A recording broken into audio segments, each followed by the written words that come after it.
é fundamental conhecer uma boa base. É fundamental ter uma estrutura com juntas, com pilares. Não é verdade? A coisa eu vou contar uma coisa significante. A maneira como eu vou decorar isso diz pessoa mulher que está de amarelo, que está de azul. Você vai ter sofá, vai ter sua cadeira. Isso não importa. São coisas que vêm para agregar valor. Mas o principal é a base, é a estrutura que vai sustentar, que vai manter isso em pé. O acabamento que a gente consegue aqui vai ter de acordo com o gosto de cada um. Mas independente do nosso gosto, isso aqui precisa de uma boa base, de uma boa estrutura. Precisa ter uma base firme, sólida, bem concretada, precisa ter colunas no lugar do livro, precisa ter sentado, precisa ter estrutura poder de edificação. Então, eu querendo ou não, preciso essas coisas. Para quê? Para segurança e para a estabilidade da construção. A vida do cristão é coisas que são elementares, não pode faltar em imposta alguma. E tem coisas que são consequências dessas coisas fundamentais. Por exemplo, tem igrejas, ministérios que se preocupam demais com quantidade. O cristão precisa praticar a quantidade? Lógico. Só que a gente esquece que a quantidade ela é uma consequência da nossa intimidade com Deus. Não tem como a gente enxergar só de afastando das coisas. O monge diz que capaz das coisas. Alguns clientes católicos vivem no monteiro. Não tem contato com rádio, com televisão, com cultura, não tem nada para falar por conta da sua religião. Podemos considerar os santos só porque estão separados de alguma coisa? Não. Porque quando a Bíblia fala de quantidade no sentido de separado, a Bíblia está ensinando que não é só ser separado, é necessário ser consagrado. É diferente coisa. Então, por exemplo, a quantidade é importante demais, mas como consequência de ter uma vida com Deus. Quanto mais eu estou perto, próximo, me rendendo, conhecendo, me entregando a Deus, mais santificado eu estou sendo. Entende? Então, são coisas que são elementares, são coisas que são consequências de nossas escolhas. Uma coisa é entregar a vida para Jesus. É fundamental, é coisa elementar. E outra coisa é o processo de transformação que vai começar a acontecer daí. Eu não sou transformado no passo de mágica, não. O meu trabalho está bem feito. Eu tenho um trabalho grande na sua vida, porque o nosso coração está vivo, é muito amoroso. O nosso coração é muito feliz. O que é isso? É uma pedreira. Então dá trabalho para Deus, dá trabalho para o Espírito Santo, mas é fundamental entregar a minha vida, não importa como isso seja, não importa o que eu fiz, o que eu faço, o importante eu compreender que só existe um Salvador, e ele existe isso. Ele é o caminho, Deus tem me dito, eu sou o caminho, a verdade e a vida, ninguém vem ao Pai senão por mim. Eu tenho que entender isso, entregar isso, entregar. Daí, ele vai transformando a minha vida. Aí ele vai mudando o meu caráter, ele vai me tornando se eu sou honesto, ele vai trabalhando a honestidade do meu coração. Se eu sou infiel à esposa, ele vai trabalhando o princípio de dar valor àquela mulher, o princípio de ser fiel àquela mulher, o princípio de honrá-la. Não importa quais as limitações que ele faz. Então, se eu tenho um negócio e eu uso de meios ilícitos para o enriquecimento, ou eu tenho um grupo de funcionários e eu não os honro, não sou honesto com a moraleza, não sou honesto com o benefício daquela pessoa ali, o Espírito Santo vai trabalhando no meu coração, jogando luz no meu coração, trabalhando na minha vida, para que eu comece a ter um negócio honesto e justo, não só diante dos homens, mas justo diante de Deus. Deus está fazendo isso. E quando Paulo fala aqui, essa carta visa qual é o objetivo? 3 coisas alimentares na vida de um cristão que não pode faltar, porque todo o restante vai ser identificado em Jesus. Então, o que é? O amor que procede de um coração. O que é a outra coisa? Boa consciência. E qual é a terceira coisa? Fé não fingida ou fé sem hipocrisia. Hipocrisia é fingimento. Não é isso? Hipocrisia vem do grego, significa hipocrisia, que é usar uma máscara, que eles usavam muito lá na Grécia para o teatro. Então, eles encenavam, não tinha expressão facial, Vocês queriam demonstrar uma questão de alegria e colocar uma máquina de sorriso. Vocês queriam ter uma questão de tristeza e colocar uma máquina, né, com a expressão triste. E assim sucessivamente. Então, repete comigo. Amor, consciência e fé. Então isso não pode faltar na nossa vida. Agora, você reparou que não é só o amor, está falando do amor de um coração. Por exemplo, o marido descansa muito uma mulher, a sua esposa. Ele ama aquela mulher. Pode até amar, só que esse amor está adoecido. Entende a diferença? Ele ama. Só que como o amor está adoecido, ele agride, ele quer, ele machuca. Por quê? Porque o amor dele é um amor imaturo, inseguro, e portanto não te serve aí da questão. Você pode estar sob efeito de algo pode estar enciumado, ela pode estar mencionando alguma área e não tem mais questão. Então, o amor saudável, sadio, a primeira coisa de ser, que não faz mal, só faz bom, mas é um amor.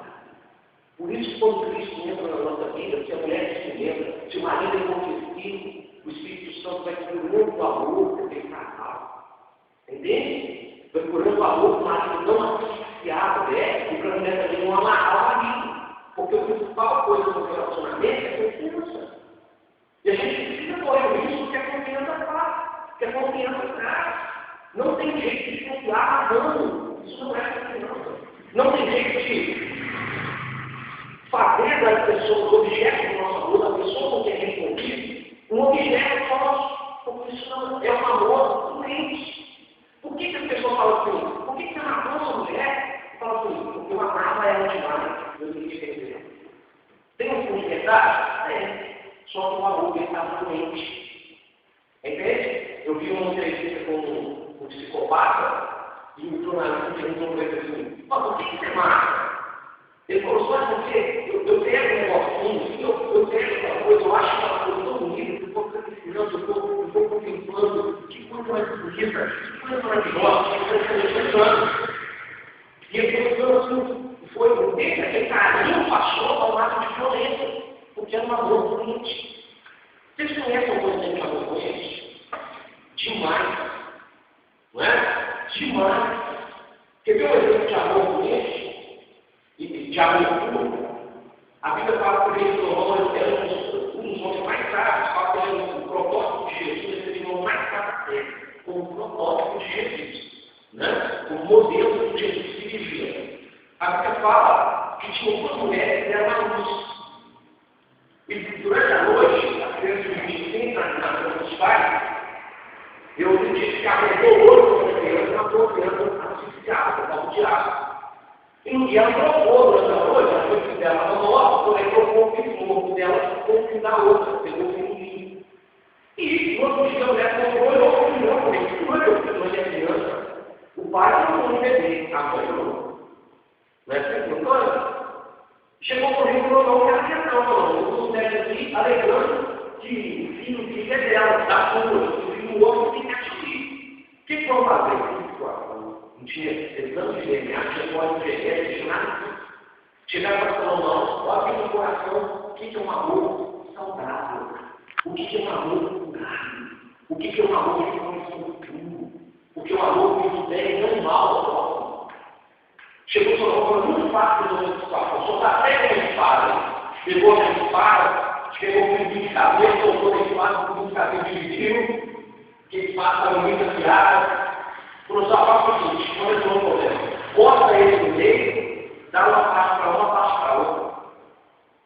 A mãe que está ali fez o quê? Não faz mal a criança. Pega ela e dá para a outra. Salomão falou: é, dá para essa que é essa mãe. Por quê? O que vocês acham da moral do escola?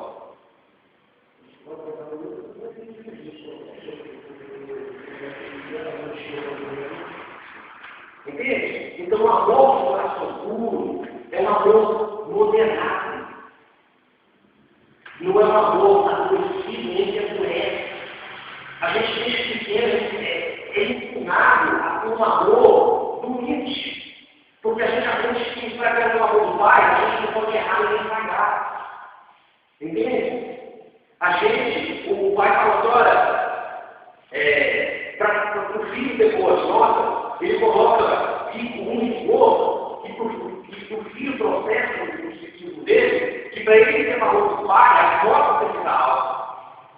E isso vai gerando uma desordem psíquica muito grande. Porque se acontece de tirar a nossa vida, ele o amor vai então a gente tem que criar meios de nos relacionar na questão do amor com moderação, com equilíbrio, com saúde, amor. Quer ver um casamento que vai dar errado? Olha se o namoro é possível. Olha se isso não era. Olha se é a desconfiança. Depois que casa, as pessoas vão ficar melhor. Depois que casa, a gente já vai. Isso aumenta. Porque aí, nasceu um novo contrato, né, judicial, e acha que aquele contrato judicial, e acha que o cerimônia que o que é testemunha, dá direito daquela pessoa que deu o bicho. Isso é difícil, né? Mas a gente acha que agora, passou o documento que precisa ter feito. E o casamento nunca foi proposto de Deus nisso. É um auxiliando o outro, é um respeitando e ajudando o crescimento e o bem-estar. Isso é dar uma dor. Então tem muito casamento que Deus não consegue com casamento, não, para ser sincero. Né? Então a gente tem que pensar nessa questão do amor, mas que tipo de amor? Um amor não amor. O amor que o coração. Né? Vamos ler o Salmo 51? Salmo 51.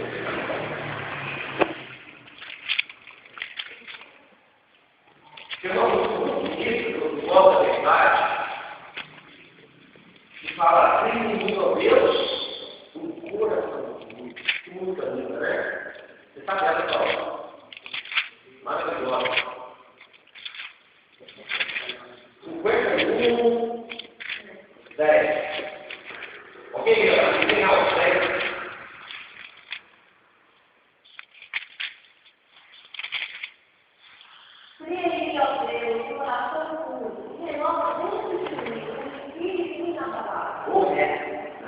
Então, crie em Deus no coração. Tem que ser o nosso valor. Porque a Bíblia diz que o nosso coração ele é comovido e corrompível. A Bíblia ensina, em Marcos 7:21, fala assim: no coração do ser humano ou do homem procede os nossos desígnios de como adultério, morte, comunicação, zombaria, blasfêmia, maledicência, uma infinidade de gente ruim. Então, o nosso coração é desmarcado ou destinado. Ele é ruim mesmo. Né? O profeta Jeremias faz uma pergunta assim: enganou o coração desesperadamente corrupto. Quem não conhece? Entende? Por que a gente se converte? Porque Deus joga um pouquinho da luz dele, da verdade dele, da quantidade dele, dentro desse coração que a gente quer.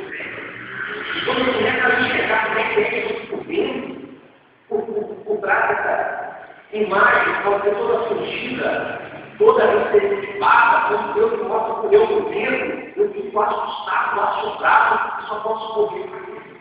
Porque eu fico desesperado, Deus me salva, porque estou perdido.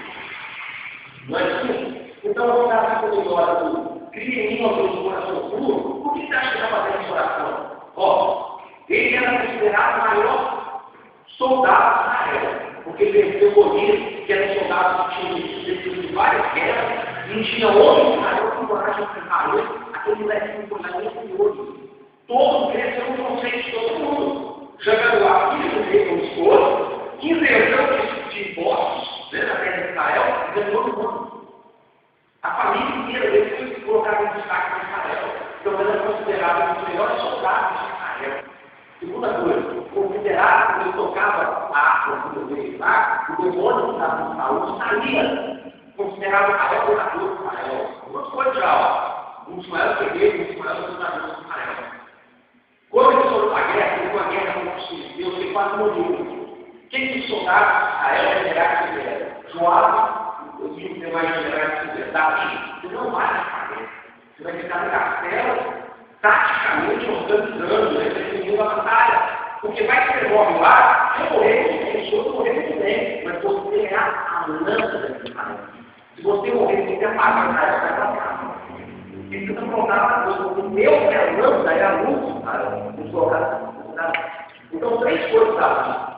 um dos melhores guerreiros, um dos melhores oradores e um dos melhores líderes políticos de combate que tinha lá, político em termos geral da coisa lá, porque era um bom líder. Mas aí, esse bom rei, esse bom guerreiro, treinador, orador, para quem ele faz, olha uma mulher muito bonita, muito formosa, muito sensual, convida aquela mulher no coração. O marido é um dos melhores soldados que ele tinha, um dos mais fiéis que ele tinha, um homem que era um homem confiável, estava lá na guerra, não entendeu por nem nada do que. Manda para aquela mulher, possui sexualmente aquela mulher. Aquela mulher, várias vezes ele beija com ela engravida, ele fica desesperado, fica de novo o nome dele de guerreiro, o nome dele de adorador e o nome dele de rei. Olha que desesperidade. O que o cara fala? Olha para você ver, o cara escolhe por Deus, olha o que é o coração nosso. Fala assim, traz um dia, tenta fazer esse comigo, a mulher, disfarçar dele, vai ter na chácara dele, e treina, não funciona. Ele manda uma caixa pela própria mão do livro, a sentença de morte dele entrega o cara lá, o cara vai morrer, a sentença de morte do próprio sujeito, e manda ele levar para o seu general. Chegou o general pegar a carta, decide uma bolada de cara, na linha de guerra, onde o povo está mais acirrado, onde o sumo está grosso. Mandou ele fazer qualquer, não falou que a casa está boa, a casa não quer. Ele vai para o que falar. Chega o profeta na cama e fala: verdade, deixa eu te contar uma história que já está ajudando o mundo aqui. Tem um homem que tinha uma ovelhinha no quarto dele, muito forte, muito livre. E tinha um homem que muito rico, tinha todas as ovelhas que ele quisesse, um quarto muito grande, tinha uma grande porta de terra. E esse homem, Davi, foi lá e pegou a ovelhinha do camponês, matou o camponês. Davi levanta do trono indignado. Tem que matar o cara dele. Precisa de morrer. Você fala assim, esse homem é você. É ele? O homem é você. Ali vem. Começa o processo de quebrantamento, de humilhação, e ele faz a oração. Deus, eu estou corrompido. Eu me perdi, eu me vendi, eu me entreguei, eu estou sujo, eu tenho sangue nas mãos. Me dá um coração puro. Limpa de novo o coração. Serve ele. Porque foi algo bonito dele. Porque podia ter se obstinado, para ele, não tem mais consciência, agora vou desandar o resto. Não. Ele teve a humildade de poder fazer esse tipo de oração. Não dividir muito o espírito. Renova o espírito reto. Não me deixa fazer coisas tortuosas mais na vida, não. Meu Deus, crie isso coração puro. Porque tem gente que está com a cara limpa, com a roupa limpa, e por Deus está presente. Não foi isso que Jesus falou dos fariseus? Vocês estão envolvidos, eles estão uns caiados. Por fora, bonitinho, caiadinho, por dentro, todos não pregou de restos. Estão fétidos. E o que realmente importa quando Deus olha para a gente? É a sorte de Deus, acha que Deus está preocupado com o tipo de caminho que eu estou usando hoje. Você acha que Deus está preocupado com os sapatos que eu tenho? Quando Deus olha para mim, eu olho para o meu coração. O quanto de coração está sujo, o quanto de coração está limpo. E qual o desejo da minha vida com esse coração que eu tenho? A Bíblia diz que o coração quebrantado, Deus não despreza. Mesmo texto, coração quebrantado, Deus não despreza. Porque Deus exige a pessoa orgulhosa, soberba, presunçosa, altiva. Mas Ele dá graça à pessoa humilde. E dá sempre a frequência aqui. Senhor, eu tive que fui egoísta, fui hipócrita, acusei, não contei o dedo para Deus, não contei os outros dedos dos outros, traí, adulterei, matei, mas me perdoa. Não tira de dentro do espírito, não. Porque dava fácil mesmo. O espírito não estava em Saúl. A Bíblia fala que o espírito não tem em Saúl, porque não tem antes de Davi, ele foi transformado em outro homem. Aí ele começou a praticar algumas coisas que desagradavam para Deus, que pessoas obedeciam a Deus. A Bíblia fala que o espírito santo dele e um espírito maligno na sociedade. Davi estava meio caminho. Por que não aconteceu isso com Davi? Porque ele se ligou. E por Deus, ele falei dele, tem fraqueza, cria no seu coração. Cria no coração puro. O que você está pedindo? Está dando mal ao coração dele. Enquanto a gente for ser humano, sem ser arrebatado, ou sem ser ressuscitado, A gente precisa orar constantemente, Deus limpa meu coração. A gente precisa deitar à noite para ver o tudo todo no meu coração. Sempre lembrar disso, dentro do carro, no ônibus, no banheiro, atendendo comigo, se for, eu preciso estar sempre com a minha cabeça, eu vejo como é, eu me vejo, Deus limpa meu coração. Não deixe ficar no meu coração, não. Senhor, purifica o meu coração. É igual uma criança que a gente usa. Não tem sentido usar para pegar uma panela, uma vasilha, fazer um arroz dela, jogar na vasilha, depois vou lá, pego ela com na vaca, coloco o caroço, assim, vou fazendo uma cruz, uma nojeira. Então, o que eu faço com a vasilha? Eu vou lá e lavo. Depois ela vai sujar, eu vou lá e lavo. Ela vai sujar de novo, eu vou lá e lavo. Então, tem que sentir que o coração puro. Ele está sempre no coração na presença de Deus, para ajudar o nosso coração. Quem fala o Salmo 139? Vamos ver. Salmo 139. As pessoas estão muito preocupadas com coisas que não têm que ter preocupação com frequência. Desde que não esteja investindo de maneira escandalosa, cultural, do que estudar mais do interior do que o exterior. É fácil quando corta de cabelo, escovar os dentes, tomar um belo banho, passar um perfume, bem por dentro. E por dentro, só o sangue do Cordeiro que chama Jesus pode justificar de todos os nossos pecados. Então, sempre que você gosta, você quem ele vê? Senhor, meu Deus, conhece o meu coração. Prova-me, conhece os meus pensamentos. Vê se há em mim algum caminho mal. Vê se há em mim um desejo, porque não está caminho, desejo, sentimento, instrução, planejamento, que o meu caminho está errado. O mundo é indefinido. Então, sonda, o que é uma sonda? Tem aquela sonda que mexe com aquela sonda que a mineradora tudo vai estudar. Tem a sonda que nunca tem, que vai no profundo de nós. Então, isso é uma sonda. Eu preciso de Deus, me sonda. Me conhece, em momento da minha vida, eu desconheço certos desejos que nascem do Senhor. Eu desconheço certos pensamentos que surgem do Senhor. Já viu quando alguém te ofende, sofre na sua vida, em alguma área que a gente não está curado por Deus, a gente tem que matar a pessoa. A gente tomar de um limite de violência, de honra, que se possível a gente destruiria as pessoas com os olhos. Quem fala disso que eu estou falando vai ficar isso. Não acontece? Não nasce da gente fecha o ser comigo agora, eu não tenho isso. Esse coração aqui não é brincadeira.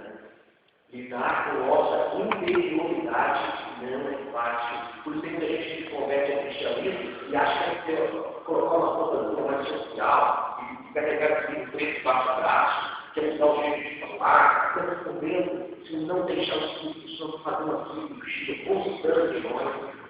Nós somos pessoas adoecidas do coração. A Bíblia fala que todos os homens caíram, todos pecados, todos caíram. Nós temos um problema crônico do coração. E não tem cura a não ser o arrebatamento ou a ressurreição. Enquanto eu estiver aqui, eu só sou cirurgizado por Deus. Deus tem uma área na pele hoje, desenvolve uma outra ali, faz a operação no miocárdio, vai trabalhar no coração. Né? Até o dia que eu vou ser arrebatado, o dia que eu vou ser ressuscitado, mas até lá eu tenho que deixar esse cirurgião que se chama Jesus trabalhar com esse coração adoecido. Porque se o nosso amor, tem sabe que muita gente que ama Deus de forma adoecida. Tem muita gente que é capaz de matar o nome de Deus. Porque tem um amor, como Paulo diz em Romanos 10:2, tem Deus, mas ao mesmo tempo tem que ele tem. Então, por dizer que ama Deus, vai procura por causa de Deus, mas Deus não pediu, não pediu a pessoa.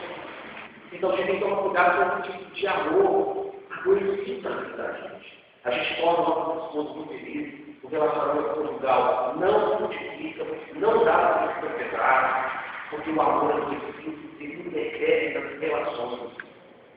Né? Interfere nas relações.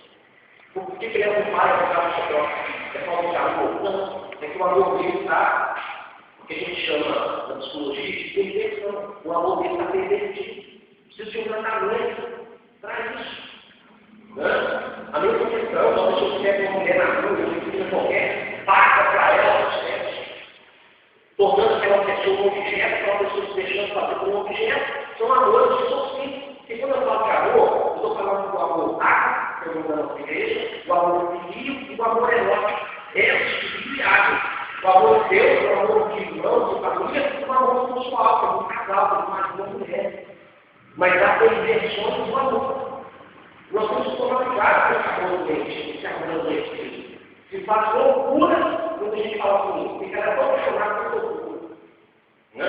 Você também não tinha amor, não, que amor vai tinha amor, o pai do filho quer criar os filhos dentro de uma moral, dentro dos conceitos éticos, dentro da honestidade, acaba estragando o menino, porque naquele afã quer tornar o menino algo que não foi. E naquele afã, usa alguns meios para levar o filho a ser o que ele quer que seja, mas de maneira conhecida. Assim também, essa carta viva, o amor do coração, né? Depois fala assim, e também de uma boa consciência. A Bíblia chama a nossa consciência de tribunal. Interessante, né? Por quê? Como é que eu chamo de tribunal? Alguns ajudam e outros. A consciência da gente é só protege, Deus não existe. Qualquer ser humano sobre essa terra, qualquer continente do nosso globo terrestre, tem noção de consciência, tem senso de certo e de errado. Eu lembro do C.S. Lewis, que é considerado o maior teólogo da contemporaneidade, chamado C.S. Lewis. Ele fez as coisas originais. Vou falar? E ele era doutorado, PhD, em Harvard, que é uma das maiores, melhores universidades do mundo. E lá o Mateus, também de hoje, a teoria da evolução, falei, não, você não, junto com o Darwinismo, que foi o fundador da e a psicanálise psicológica, e o marxismo, né? Também. Então, eu estava repetindo sobre isso. E esse cara levanta lá, cheio de instituição, e faz uma teoria. Só, eu não vou nem cientificar essa conceito, não. Eu vou pegar um conceito, que é o da consciência. Você pode fazer indígena da mais afastada da nossa civilização. Lá, ele tem noção de certo e errado. Quem colocou isso no ser humano? Porque todos os humanos, em qualquer lugar da Terra, têm noção de certo e errado. É algo que está intrínseco em nós. Isso foi colocado na nossa criação. Nesse bem de Deus, no tribunal da consciência. Você acha que eu ficava no juízo do humano para você ver? Pecador, você fez isso e aquilo. Depois da nossa própria culpa. Então, você conta que você sabe que a pessoa vai tentar enganar Deus. Não, sofri ou não, vai ficar conta quando você ganhar na vida. Não? Diante de Deus, não vai conseguir. A pessoa vai conseguir elaborar mentira. Porque vai estar diante do justo e do juízo. Você imagina que você está diante de Deus. E eu consigo imaginar feliz. Porque o apóstolo João viu um anjo no céu, quando ele ficou a sereia, como agora, hoje ele caiu e foi lá, a pessoa estava orando. O anjo pisou da patrulhou a roda e falou assim: eu sou servo, o Senhor é bom, você, vamos a Deus. Porque ficou embaixo da casa com a glória de Deus. Você imagina que você, você tinha aquele fome luminoso, glorioso, aquela sensação de justiça, passando, botando a alma. E a sua consciência do Senhor, eu sou culpado, eu sou culpado, eu sou culpado. Não é? Então a própria consciência da gente vai nos ajudar a isso. Olha aí, versículo 1:19, capítulo 1:19 de Timóteo. Capítulo 1, verso 19.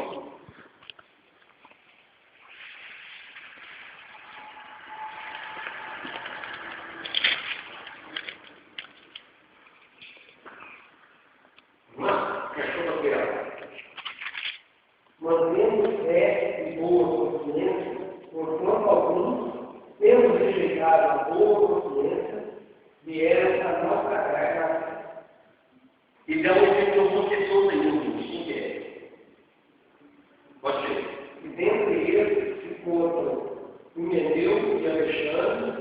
quais entreguei a Satanás para serem castigados, a fim de não pagar a transformação. Olha para você ver. Alguns não dão valor à consciência, gente. A boa consciência. Naufragaram na fé. Você sabe o que é a questão do mal? Imagina você no navio que é bravo. Desespero que é. O que vai acontecer?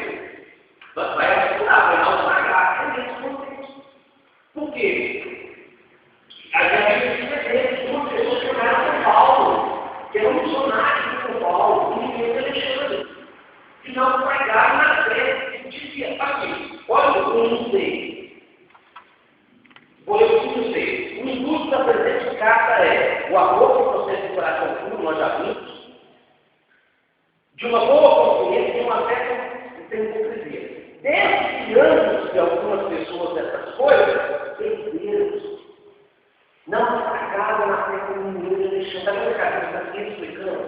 Ela vai bem explicando. Então, quando falta de mim essas coisas que eu construo isso aqui, ó, sem a estrutura adequada, mas cedo ou mais tarde que vai, não tem jeito.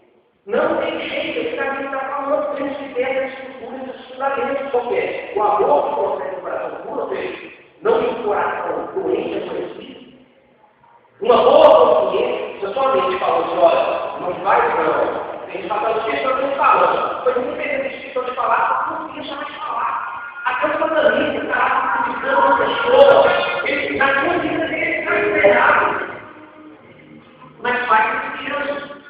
Veja, pessoa que vai roubar a no caixa, que vai fraudar uma porta. Você nem tem o Espírito Santo, como que ele está falando. É errado. Tanto que errado, vai fazer isso contigo. Já reparou isso?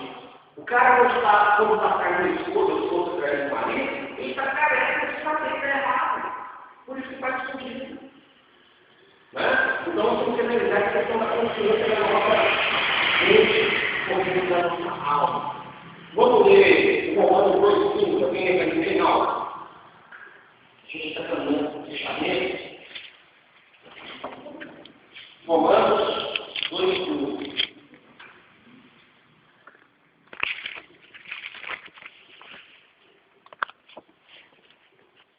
Eu acho que isso mesmo. É a sua coisa. Este mostra a nossa lei gravada no seu coração, testemunhando também a consciência e os seus pensamentos, mutuamente acusando o povo generoso. Olha só, a consciência ajuda o testemunho, a consciência. E o Espírito Santo é bem usado a entender? Não, ele vem convencer. Quando a Bíblia fala em capítulo 3, do Espírito Santo, ele vem para convencer o homem do pecado do justiça do outro. Ele convence, ele não acusa. A acusação é um trabalho do diabo. Então, o Espírito Santo não acusa, ele convence o erro e deixa com a gente. Ele nos mostra que estamos equivocadamente errados, deixa conosco a liberdade de decidir. Permanecer no erro ou confessar na nossa vida. Foi o que aconteceu com Davi. Poderia ter andar, mas ele ficou contagiado de Deus para limpar o coração dele, para mudar o dele, para retificar o coração dele. Né? Os Espíritos são convence, nunca acusa. Deus não tem ministério de acusação. O ministério de Jesus é reconciliação. É diferente. Ele não vem para contar o Deus, porque a gente está contando um outro, contando para a gente mesmo, ele vem para nos derrotar, nos fazer retomar a nossa relação prometida com Deus. Vamos falar do terceiro agora? Amor do Cristo, amor do coração, tudo boa consciência e de uma fé sem hipocrisia.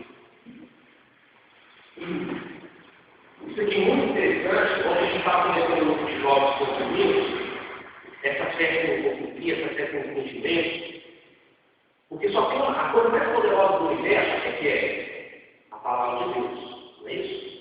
O Hebreus 1:3 fala que Deus sustenta todas as coisas pela palavra do seu poder. Palavra do seu poder. Então a palavra é a coisa mais poderosa do universo. Tem uma coisa que é do homem que invalida o poder da palavra. Sabe o que é? Tradição. Jesus falou em Mateus assim, pela vossa tradição, invalidar o mandamento de Deus. Então a tradição coloca em xeque o poder da Escritura na minha vida.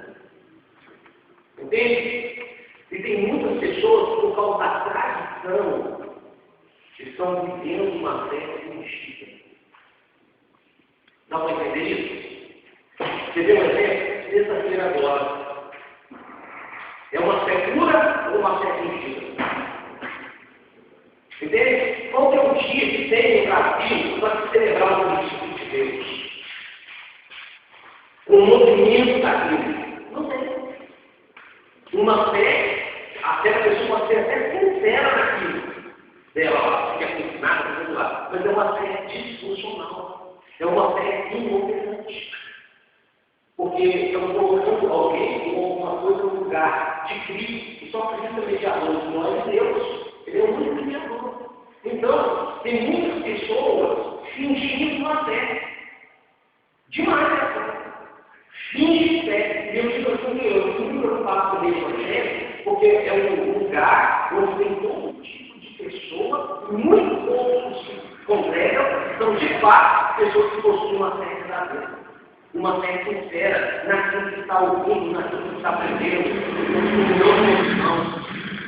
Então, quando Jesus pegou um chicote, e ele entrou lá no dentro, e ele, bateu com força. Ele disse assim: vocês estão batendo da casa do meu pai? E ouviu de ladrões. Vocês estão batendo da casa do meu pai? Ouviu de ladrões. Um monte de pessoas que não querem nada com Deus, não estão usando esse lugar para enriquecer, que estão usando a fé para tirar esse poder, para tirar alguma vantagem ali. Isso acontece hoje. Se eu não tivesse hoje, estou entrando no texto para fazer de conta, eu estava fácil. Eu não consegui nem entrar. Eu estava vendendo uma roupinha, vendendo coisa lá, que não estava aqui do lado. Se ele viesse hoje, e olhar tanto sentimento dentro da sua casa, ele vai levar para isso. Não sustentável. Gente, nós precisamos rever o nosso conceito de fé. Lá em Lucas fala assim: quando o filho do homem voltar à terra, porventura achará a fé? Para pensar nisso, né? Então, da boca do Cristo, diz: porventura, quando o filho do homem vier, achará a fé na terra? Uma fé não fingida. Uma fé sincera, uma fé genuína, naquilo que ele fez por nós, não é tudo tão fácil. Ele achará pessoas comprometidas com aquele sacrifício, ou ele vai achar pessoas que só requerem ritual e aparência, e se entrega da bom, se entrega da bom, os passos 10 minutos incomodam a pessoa. Complicado, porque eu vejo nem com pressa de ir embora de uma fé. Eu não vejo ninguém com pressa de comer quando está aqui estudando uma mesa fácil. Mas quando estamos diante da palavra para Deus, dá uma coceira na alma da gente, dá um incômodo, vontade de ir embora, por errado. E eu fico olhando assim e falo assim: olha, uma fé não fica. Porque se falta o amor no coração do Filho. Uma boa família. E uma fé não sentida na vida cristã, acontece nesse procedimento. Eles se desviam e se devem. Se desviam e se tocar essas coisas. Porque essas coisas foram revertidas na nossa vida cristã. A gente pode ser defesa, vai se desviar. Pode até não estar dentro da igreja. O problema não é você estar dentro da igreja, é que estão desviados dentro da igreja. Ninguém sabe, porque ela não tem uma pátria. A gente só vê que ele pode ser, a gente não está muito na vida da pessoa. O problema é que a gente desviar dentro da igreja, perdidas dentro da igreja. Eu não vou falar com a pessoa que está no hospital, tem um antídoto para a doença dela, para o problema dela, um remédio para ela. Ela está ali dentro, tem uma pessoa adequada para injetar aquilo nela e ela nunca ingesta nada. Fica rodeando, mas nunca se trata, nunca faz aquela imobiliária, aquele 500 episódios, nunca faz isso. Então, nós precisamos pensar nessas coisas. Espero que os irmãos vão se identificar com essa reflexão, de ter um coração, o amor do coração puro, uma boa consciência, ter um vídeo sua consciência. Quando você tiver medo de uma coisa que a Bíblia não fala, que a Bíblia não dá um parecer. Pergunta, aquilo vai roubar uma parte, vai afetar a minha consciência. Se afetou, cai fora. Como a gente costuma dizer, luta pela incomodou a sua paz, tirou o seu sustento, e que seja tirou o seu, muito bem. Se arrepende que o nosso Deus é misericordioso. Então vamos concentrar diante de Deus. Nele. Pai, muito obrigado pela palavra. Obrigado por esse tempo que tivemos aqui com os irmãos. Sim, Pai amado, em nome de Jesus. O Senhor nos falou da tua palavra. Muito obrigado por Senhor estar a explicar ela, porque ela é Sim, Pai amado. tão grande, tão completa, tão transformadora, que a gente fica perdido nos nossos filhos, porque a palavra tão valorosa, é tão difícil de ficar, nós louvamos pela vida de cada um. Sim, Pai amado, em nome de Jesus. Essa semana vai ser uma semana de porta Sim, Pai amado. tem uma semana de graça, precisamos de graça para viver, graça para viver as lutas do dia a dia, nós, esse coração, esse amor, essa boa consciência e essa fé não exigida. Em nome de Jesus. Cremos nisso, em nome de Jesus. Amém. Nós vamos deixar comigo, em Deus, o coração, não toca na verdade. Eu tenho que cantar lá, queridos. Abraço seu irmão, dá uma semana abençoada para Deus.